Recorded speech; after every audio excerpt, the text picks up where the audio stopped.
कभी कभी ऐसा लगता है ना कि हम औरतों के अंदर एनर्जी जैसे बिल्कुल ख़त्म सी हो गई है। ना सुबह उठने को दिल कर रहा होता है, किचन के काम, बर्तन, खाना बनाना, कपड़े धोना, ये सारे कामों को ना देख के ऐसे दिल घबरा जाता है। आज रहने देती हूँ, कल कर लूँगी, फिर ये बातें हो जाती हैं। और फिर दिन के एंड में ना एक अलग सी हमें परेशानी लग जाती है कि भी हमारा तो दिन प्रोडक्टिव ही नहीं रहा। मैंने अपने फ़लाँ फ़लाँ काम ही नहीं कर सकी हूँ, मैं कमज़ोर हो गई हूँ, मैं सुस्त पड़ गई हूँ। वो एक अलग फिर टेंशन लग जाती है। और आप ना किसी को फिर कह भी नहीं पा रही होती हैं कि आपका दिल, दिमाग और जिस्म तीनों थक चुके हैं। आज की वीडियो में ना मैं ऐसे कुछ रीज़न्स बताऊँगी जो एक हाउसवाइफ़ को आहिस्ता-आहिस्ता सुस्ती और काहली की तरफ धकेल देते हैं, और इनका हल भी आपके साथ शेयर करूँगी। तो वीडियो आपने प्लीज़ पूरी देखनी है, बिना स्किप करें। किसी भी पॉइंट पे जाके आज की वीडियो ये पसंद आए तभी एक लाइक और चैनल को सब्सक्राइब ज़रूर से करिएगा। अस्सलाम वालेकुम, क्या हाल चाल है? कैसी है मेरी प्यारी सी यूट्यूब फैमिली? उम्मीद है जी आप सभी खैरियत से होंगे। अल्हम्दुलिल्लाह मैं बिल्कुल ठीक-ठाक हूँ, अल्लाह का करोड़ बार शुक्र है। तो सुबह से लेकर रात तक की अपनी रूटीन को मैंने थोड़ा-थोड़ा सा कैप्चर किया था, तो इसी में जो है ना मैं आज का टॉपिक डिस्कस कर लूँगी। यहाँ पर मैं आपको बता दूँ कि ना ये कपड़े मैं छत से उतार के लाई हूँ, ये अभी गीले हैं। हुआ कुछ ऐसा कि मैंने ना अर्ली मॉर्निंग मशीन लगाई थी, जैसे कि मैं लगाती हूँ। कपड़े धुले सारे, और जैसे मैं नीचे आके बच्चों को नाश्ता-वाश्ता करवाने लगी ना, तभी मैंने देखा कि बहुत ज़्यादा ना बादल हो गए हैं। तो अभी मैं सोच रही थी कि जाके कपड़ों का क्या करूँ, फिर उतार लाऊँ, क्योंकि अभी ये सूखे तो बिल्कुल नहीं थे। तो मेरे सोचते-सोचते ही ना ऐसे तेज़ वाली बारिश आई कि बस फिर हमें भागम-दौड़ लग गई कि मेरी मेहनत ज़ाया ना हो जाए, मैं फटाफट से ना कपड़े उतार लाऊँ। तो सजील मेरे साथ गया, तो बस हमने ना कपड़े वगैरह उतारे और नीचे ले आई हूँ। यहाँ पर अपना फैला दूँगी मैं रूम में ही। रूम को ज़रा मैंने सेट कर दिया है, और फिर जो है ना यहीं पर अब ज़रा थोड़े-थोड़े करके फैला देती हूँ। अच्छा जी, आज मैं आपको ऐसी बातें बताऊँगी जो हैं तो छोटी लेकिन असरदार होंगी, जो दोबारा से आपको एक्टिव और एनर्जेटिक होने में हेल्प करेंगी। यहाँ पर पहला पॉइंट मैं आपको बता दूँ जो है किसी के साथ खुद को कंपेयर करना, कंपैरिज़न करना खुद का दूसरों के साथ। ये मैंने अक्सर आपको बताया है, समझाया है कि कभी भी खुद को किसी के साथ कंपेयर मत किया करें। चाहे वो आपका सोशल मीडिया के सर्कल में हो या कहीं आस-पास, कि भई फ़लाँ की ज़िंदगी तो इतनी खूबसूरत है, उसकी ज़िंदगी में कोई टेंशन नहीं है। और अक्सर ना ये जैसे कि किसी को आप देख रहे होते हो सोशल मीडिया में, तो आपको ऐसा लग रहा होता है कि इनकी ज़िंदगी में तो कोई मुश्किलात ही नहीं है, बस स्मूथ सी इनकी ज़िंदगी गुज़र रही है, कोई परेशानियाँ नहीं। तो ऐसा नहीं होता है। 10 से 12 मिनट के व्लॉग में ना आपको नहीं पता चलता कि उनके पीछे के क्या जो ना सिलसिलेकार होते हैं। तो कभी भी अपनी ज़िंदगी को उनके साथ कंपेयर ना किया करें। सिर्फ़ और सिर्फ़ अगर वो आपको कुछ अपनी आदतें बता रहे हैं तो उनको आप पिक किया करें, उनको अपनी ज़िंदगी में इम्प्लीमेंट किया करें, ना कि किसी की ज़िंदगी को जीने की कोशिश किया करें। तो ये जो एहसास कमतरी ना तभी आता है जब हम हर टाइम खुद को किसी के साथ कंपेयर करते हैं कि भई फ़लाँ ने तो पूरा दिन लगा के मेहनत की है, उसने घर के काम कर लिए हैं, तो मैं क्यों नहीं कर सकती, मैं भी कर लूँगी। और फिर बस किसी के कहने पर या किसी को देख के पूरा दिन वो जो काम कर लेने ना, तो उससे जो है ना हम फिर थक जाती हैं, थकावट हो जाती है, और काम भी हम अच्छे से नहीं कर पाती हैं। और फिर कहती हैं नहीं भई वो तो अच्छी है, वो तो सारे काम कर लेती हैं, हम ही फेलियर हो गए हैं, मतलब हम में वो बात नहीं है। तो ऐसा नहीं होता है। आप जो हैं वो आप ही रहेंगी, बस अपने कामों को ना हर टाइम बाँट के किया करें, ना ही आपको थकावट होगी, जो कि मैं काफ़ी ज़्यादा व्लॉग्स में कह चुकी हूँ कि अपने कामों को आप कैसे मैनेज कर सकती हैं। और सेकंड रीज़न है जी नींद ना पूरी होना, यानी कि आप ज़रूरत से कम सोते हैं। मैंने ना कहीं पढ़ा है कि एक बालिग इंसान को 7 से 8 घंटे की प्रॉपर नींद लेनी चाहिए, और ये हकीकत बात है, ये मेरी आज़माई हुई चीज़ है।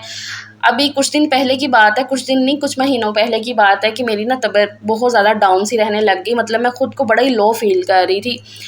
तो मैंने मतलब कि आइडिया लगाया कि क्या हुआ है, डॉक्टर को भी मैंने चेकअप वगैरह करवाया। तो उसके बाद ना मैंने खुद फ़ील किया कि मैं ना प्रॉपर नींद नहीं ले पा रही हूँ। मतलब उस टाइम पे ऐसा था ना कि वीडियो जी अपनी एक टाइम पे डालनी ही डालनी है, उसके लिए मैं अपनी नींद भी ख़राब कर रही थी। ज़ाहिर-सी बात है घर के कामों को तो मैं डिस्टर्ब नहीं कर सकती, इसलिए ना मेरी नींद डिस्टर्ब बहुत ज़्यादा हो रही थी, मुझे नींद ही नहीं मिल पा रही थी। उसकी वजह से ना मेरी तबीयत इतनी अपसेट हो गई कि मेरा मतलब कि एक होता है ना, बिल्कुल मैं अपने आप को कमज़ोर सा महसूस कर रही थी कि पता नहीं क्या हो गया है। और फिर जाके मैंने अपनी नींद को स्टेबल किया, मैंने प्रॉपर नींद लेनी शुरू की। अब आपने देखा है कि व्लॉग्स जो है ना थोड़ा लेट हो जाते हैं, और जब मेरी तबीयत का मुझे ज़्यादा लगता है तो उस दिन मैं स्किप भी कर देती हूँ व्लॉग्स को। व्लॉग का मतलब लेट हो जाना ऐसे कि कोई टाइम नहीं मैं अभी फ़िक्स कर पा रही हूँ। जैसे मुझे ईज़ी लगता है ना, मैं दिन में व्लॉग डाल ही देती हूँ, चाहे वो पिछले व्लॉग से 1-2 घंटा लेट ही गया हो, लेकिन एटलीस्ट वो जो ना दोपहर तक मैं व्लॉग आपके साथ शेयर कर ही देती हूँ। तो मैंने जो ना अपने आप पे ध्यान दिया कि नहीं भी, अगर मैं सही रहूँगी तो मेरा घर अच्छे से चलेगा और मैं बाकी के सारे काम भी ना अच्छे तरीके से कर पाऊँगी। और अगर आप ये सोचें ना कि चलो रात की नींद नहीं ली है तो मैं दिन में सो जाऊँगी, तो मुझे नहीं लगता है कि हाउसवाइफ़ को ना दिन में सोना मिलता है। एक तो ना दिन में नींद भी नहीं आती है, बच्चे होते हैं, शोर-शराबा कर रहे होते हैं, ज़ाहिर-सी बात है खेल-कूद रहे होते हैं, तो उस बीच में ना नहीं सोया जाता। आपने अक्सर ये चीज़ नोट की होगी कि अगर दिन में आपकी एक आध झपकी लग भी जाती है ना कि आपने 10 मिनट के लिए, आधा घंटा के लिए सो लिया, तो उसके बाद ना आपको एक सुस्ती सी हो जाती है कि आप ना फिर उतना एक्टिव नहीं रहते हैं, क्योंकि नींद ना ये आधे घंटे की या 1 घंटे की नहीं होती है। जैसे मैंने बताया कि 7 से 8 घंटे प्रॉपर जब आप सोते हो ना, फिर आपकी सारा दिन की थकावट वगैरह ख़त्म होती है और एनर्जी वापस आती है आप में। खैर जी, द थर्ड रीज़न इज़ ज़हनी दबाव, मेंटल प्रेशर। अब हर घर में ना मसले मसाइल, लड़ाई झगड़े, परेशानियाँ होती हैं। अब इन चीज़ों को सर पे ऐसे सवार कर लेना तो आप डिप्रेशन की तरफ जाते हैं। घर की ज़िम्मेदारियाँ, फाइनेंशियली प्रेशर आहिस्ता-आहिस्ता ना जिस्मानी थकावट में बदल जाती है। आप खुद को फिर कमज़ोर महसूस करने लगती हैं। तो ये जो सारे किस्से कहानियाँ ना, ये हमारी ज़िंदगी का हिस्सा है। इससे जो ना हम अपनी हेल्थ ही ख़राब करते हैं और कुछ भी नहीं होता है। तो मैं आपको यही कहूँगी कि ये सारे मसले मसाइल ऐसे ही चलते रहने हैं, ज़िंदगी है तो सब कुछ साथ-साथ ही होता है। इसका हल आपको बस मैं यही बताऊँगी कि अपने आप को ना दूसरे कामों में मशगूल रखें। मतलब घर के काम-काज वो तो आपने करने ही हैं, लेकिन उसके अलावा जो चीज़ आपको अच्छी लगती है, जो आप करना चाहते हैं ना, उसमें मशगूल हो जाएँ। मैंने अक्सर आपके साथ शेयर किया है कि ये जो व्लॉग्स बनाना है ना, मैंने इसीलिए स्टार्ट किया था कि मैं खुद को जो है ना बिज़ी रखना चाहती हूँ, और अल्हम्दुलिल्लाह मैंने अपने आप में बहुत ज़्यादा चेंजेस देखे हैं। इसलिए ना मैं आपको भी यही सजेस्ट करूँगी कि जो चीज़ आप करना चाहते हो, मतलब कि कुछ भी एक होता है ना कि आपको शौक होता है वो काम करने का, तो उसकी तरफ ध्यान दें, ना कि ये परेशानियों को लेकर ऐसे डिप्रेशन की तरफ जाएँ और ख़ुद को भी मार करें। अच्छा जी, नेक्स्ट रीज़न है जो मुझे लगता है कि सुस्ती और काहली का काफ़ी बड़ा रीज़न है कि खुराक अच्छे से ना लेना। ज़रूरत से कम कैलोरीज़ आप लेती हैं। अक्सर मैंने देखा है ख़वातीन को नाश्ता वो नहीं कर रही हैं, टाइम पे नहीं कर रही हैं। मैं ये सारे काम कर लूँ फिर उसके बाद नाश्ता करूँगी। अब मेरी आदत भी यही है कि मैं घर के सारे काम जो है ना ख़त्म करके उसके बाद ही नाश्ता जो है ना करना मुनासिब समझती हूँ कि मैं घर के कामों से पहले फ्री हो जाऊँ। लेकिन वो काम जो है ना मैं एक टाइम तक कर लूँ, उसके बाद ना नाश्ता हद जो है ना 10-11 बजे तक हो जाए। अब इससे ज़्यादा अगर लेट हो गया ना तो पहले मैं नाश्ता करना मुनासिब समझती हूँ, फिर ही जो है ना इंसान के अंदर एनर्जी आती है। अब बिना खाए पिए अगर घर के कामों में आप लगे हुए हैं ना, तो उस एनर्जी के साथ आप काम कर ही नहीं सकते हैं। और हाँ, अच्छी खुराक लेने का मतलब अब ये भी नहीं है कि हर दिन वो ड्राई फ्रूट्स और तरह-तरह के फ्रूट्स खाएँगे तभी आप अच्छा मील ले रही हैं, ऐसा नहीं होता है। जो आपके घर में अवेलेबल है बस उसे शौक़ से खाएँ और अच्छे तरीके से टाइम दे के खाने को खाना चाहिए। कभी भी ना खाने को जल्दबाज़ी में और बस घर के कामों को करते-करते आप खाना खा रही हो, ऐसा नहीं होना चाहिए। अपने कामों को चाहे आप पहले ख़त्म कर लें, फिर आराम से खाने बैठें। खाने का जो अपना टाइम है ना, उसको बहुत ही अच्छे से एन्जॉय करें और फिर खाना खाएँ। वो आपको सुकून भी देगा, एनर्जी भी देगी। वो जल्दबाज़ी में खाना भी खाना, फटाफट से ये काम कर लूँ मैं, तो वो काम ना किया करें। बाकी के घर के कामों को अगर आप इतना अच्छे से टाइम दे रही हैं ना, तो फिर खाना खाते हुए क्यों जल्दबाज़ी दिखाना? वो आराम सुकून से इत्मीनान से खाएँ, जिसके लिए इंसान दिन-रात मेहनत करता है। अच्छा जी, नेक्स्ट रीज़न है खुद को टाइम ना देना, वक़्त ना निकालना खुद के लिए। सारा दिन घर के काम, शौहर को राज़ी करना, बच्चों को खुश करने के लिए ना इंसान सिर्फ़ ज़िम्मेदारियों में उलझा रहता है और ख़ुद पे ध्यान ही नहीं देता, तो ज़िंदगी ना फिर बेरंग सी लगने लगती है। जैसे ये प्लेट के अंदर कितने अच्छे रंग लग रहे हैं ना, दाल, चावल, अचार, चटनी, प्याज़ और ये फ्राई मिर्च। मज़ा आ जाता है इस तरीके की ऐसे प्लेट सजी हो ना, तो बहुत अच्छा लगता है। ये सारे लवाज़मात हों साथ दाल चावल के, तो बहुत ज़्यादा टेस्टी लगते हैं। बस अपनी ज़िंदगी को ना ऐसे रंगों के साथ भरा करें। एक ही रूटीन को फ़ॉलो कर के ना इंसान फेड अप हो जाता है।